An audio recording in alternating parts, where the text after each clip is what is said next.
जो रोऊं तो बल घटे, हंसूं तो राम रिसाए। मन ही माहे बिसूरना, ज्यों घुन काट ही खाए। जो रोऊं तो बल घटे, हंसूं तो राम रिसाए।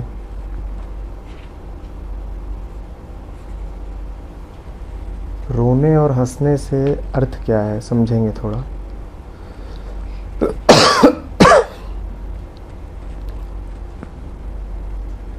एक ही बल है,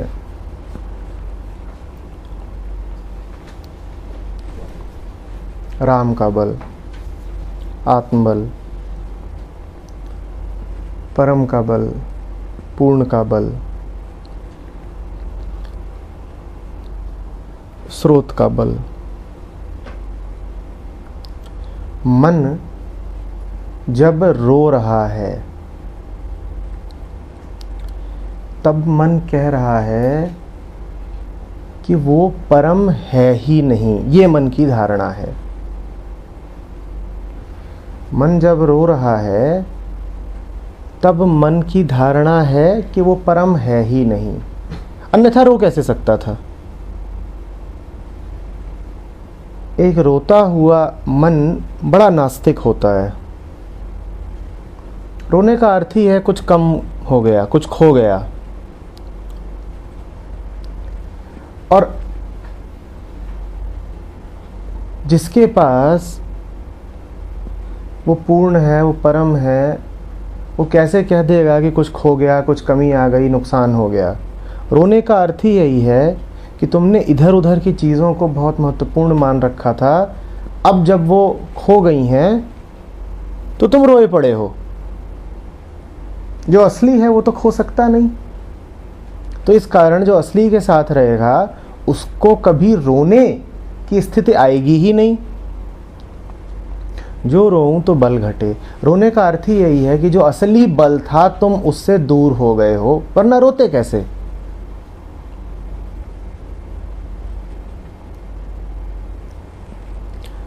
ध्यान दीजिएगा, रोने वाले मन की क्या धारणा है,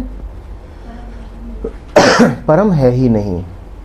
अब आते हैं हंसते वाले मन पे। हंसने वाले मन की दूसरी धारणा है। हंसने वाले मन की धारणा है परम कोई वस्तु है। हंसने वाले मन की धारणा है परम कोई वस्तु है जो मुझसे बाहर है और जिसे प्राप्त किया जा सकता है, और मैंने उसे प्राप्त कर लिया और अब मैं हंस रहा हूं। घूम फिर करके बात ये वही कह रहा है जो रोता हुआ मन कह रहा है,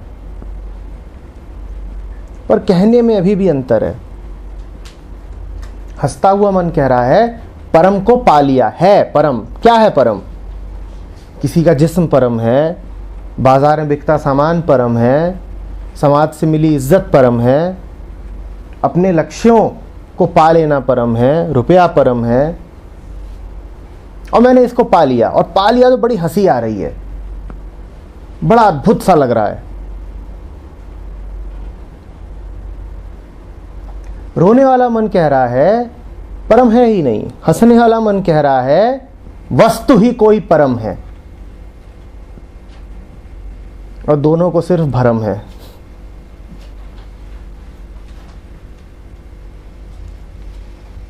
जो रोऊं तो बल घटे, बल का घटना लाजिमी है।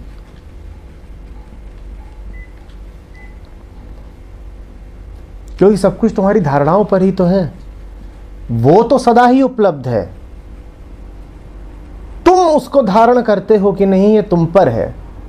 तुमने यदि धारणा ही बना रखी है कि सत्य ऐसा कुछ होता ही नहीं, मात्र संसार ही सब कुछ है, तो अब कहां से पाओगे बल। अब अगर जिंदगी डरी डरी और कमजोर बीते तो इसमें ताज्जुब क्या है। रोते रहोगे, शिकायतें करते रहोगे, ताकत नहीं रहेगी। क्योंकि जो भी ताकत होती है वो तुम्हारी तो होती नहीं है, वो तो उसी की होती है। और उसकी ताकत तुम्हें उपलब्ध होगी ही नहीं जब तुम कह दोगे कि वही नहीं है। वही है ताकत का स्रोत, और तुमने उसके ही होने से इनकार कर दिया, तो अब तुम बलहीन ही तो रहोगे ना। जो रोऊं तो बल घटे, तुम रोए नहीं कि तुम नास्तिक हो गए। और कहां नास्तिक के पास बल आएगा। हंसूं तो राम रिसाए। किस खुशी में हंसते हो? इसी खुशी में हंसते हो ना, कुछ मिल गया। कुछ मिल गया कहने का अर्थ ही यही है कि वो पहले से ही मिला हुआ नहीं था। ये भी घोर नास्तिकता है। रोना जितनी बड़ी बेहूदगी है, हंसना उतना ही बड़ा पागलपन। क्योंकि हंसने का अर्थ ही है कि मन को उसकी इच्छित वस्तु मिली, इस तभी तो हंसता है मन। मन ने कुछ वस्तुओं को ही परम का पर्याय मान लिया, पर्याय ही नहीं विकल्प मान लिया। भूल में मत रहिएगा, ये पहले भी कहा है, दोहरा रहा हूं, हंसने में कोई बड़ी बात नहीं है। हंसना कुछ विशेष नहीं है, उसमें कोई गुणवत्ता नहीं है। जिन्होंने जाना है उन्होंने साफ साफ देखा है कि एक ही द्वैत के दो सिरे हैं, रोना और हंसना। पर चूंकि हम प्लेजर सीकिंग लोग हैं, इसीलिए हमने हंसने को बड़ी उपाधि मान रखा है। और हम बार बार कहते हैं सदा हंसते रहो। कोई रो रहा होगा तो मुझसे पूछेंगे क्या हो गया, क्या बीमारी है। और अगर कोई अकारण ही व्यर्थ ही हंसता रहता हो तो मुझसे पूछते ही नहीं कि क्या बीमारी है, क्यों हंसे जा रहे हो। हंसना उतनी ही बड़ी बीमारी है जितना बड़ा रोना।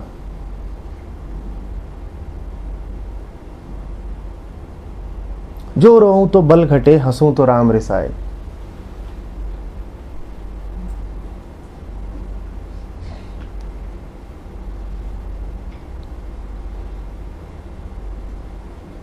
जितना हंसोगे राम उतना दूर होगा तुमसे।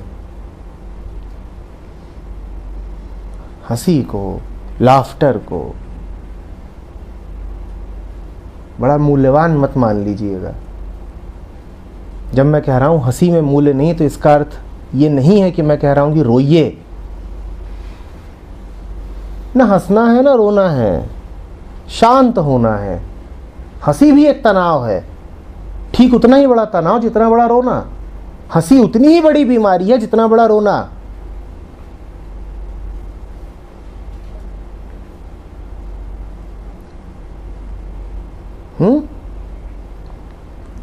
हर द्वैत के साथ यही है।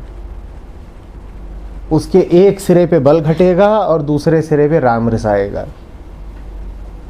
और जो इन दो सिरों के बीच में फंसा है उसकी वही स्थिति रहेगी कि ज्यों घुन काट ही खाए। बाहर बाहर से वो हो सकता है कि साबुत दिखाई दे, पर उसका दिल छलनी हो चुका होगा, जैसे कि काठ जिसे घुन लग गया हो। कभी घुन खाई लकड़ी देखी है? बाहर बाहर से ऐसा लगेगा ठीक है, पर ज्यों ही उस पर ज़रा जोर पड़ेगा, ज्यों ही स्थितियां उसकी ज़रा परीक्षा लेंगी, वो चरमरा के टूट पड़ती है। उसमें कोई दम नहीं होता, उसकी अपनी कोई ताकत नहीं होती। जो लोग सिर्फ सतह देख पाते हैं, जो लोग सिर्फ स्थूल को देख पाते हैं, वो तो घुन खाई लकड़ी को भी स्वस्थ ही समझेंगे। वो तो यही कहेंगे सब ठीक है, नॉर्मल है, बढ़िया तो है, चिकना चेहरा है, दो आंखें हैं, एक नाक है, एक होंठ है, क्या दिक्कत है। उन्हें ये दिखाई ही नहीं देगा कि इसके दिल में सुराख ही सुराख है, जैसे घुन खाई लकड़ी। यही हालत तो है हम सबकी, घुन खाई लकड़ी। छेद ही छेद हैं, छेद ही छेद हैं, हिस्से ही हिस्से हैं, और घुन लगा हुआ है और वो खाए जा रहा है, चाटे जा रहा है।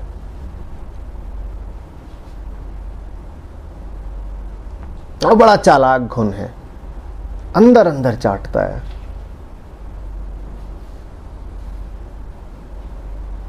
बाहर से कुछ पता ही नहीं चलता। चेहरे पर एक मुहासा हो जाए तो दिखाई तो देता है।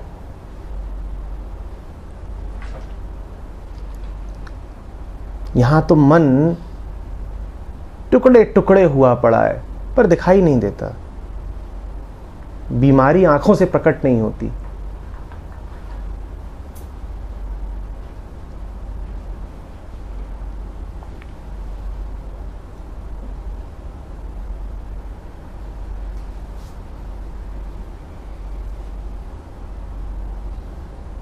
एक ही इलाज है, न इधर के रहो न उधर के रहो। इसी द्वैत से उठ जाने को बुद्ध ने मध्यम मार्ग कहा है। मध्यम मार्ग का मतलब ये नहीं है कि इसके और उसके बीच में आके बैठ गए। मध्यम मार्ग का अर्थ यही है कि न हंसना है न रोना है। पागल मत बन जाइएगा कि बुद्ध कह रहे हैं कि इनके बीच की किसी हालत में रहना है। मध्यम मार्ग है भाई, या थोड़े समय के लिए हंसना है, थोड़े समय के लिए रोना है। मध्यम मार्ग का अर्थ है द्वैत के न इस सिरे पे हैं न उस सिरे पे हैं, न इस ध्रुव पे हैं न उस ध्रुव पे हैं। हम किसी और आयाम में हैं। हम उस तल पर हैं ही नहीं जिस तल पर हंसा जाता है या रोया जाता है। हम किसी और तल पे पहुंच गए हैं।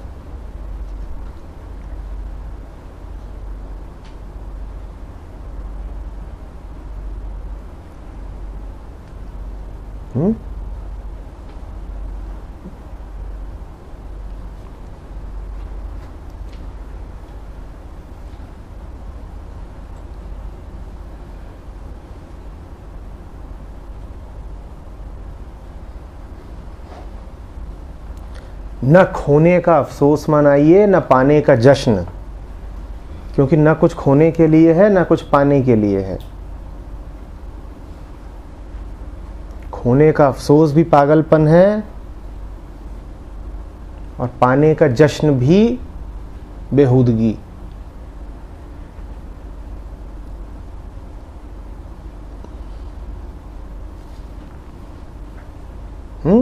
और आदमी का जीवन इन्हीं दो चीजों में बीतता है। सारी कोशिश ही यही है, या तो कुछ खो न जाए या फिर कुछ पालूं। दो ही तो चेष्टाएं होती हैं हमारी। दुख से बचो सुख से पाओ,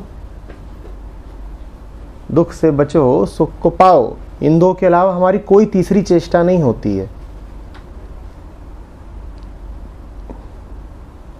और ये दोनों ही चेष्टाएं मन की इसी धारणा से निकलती हैं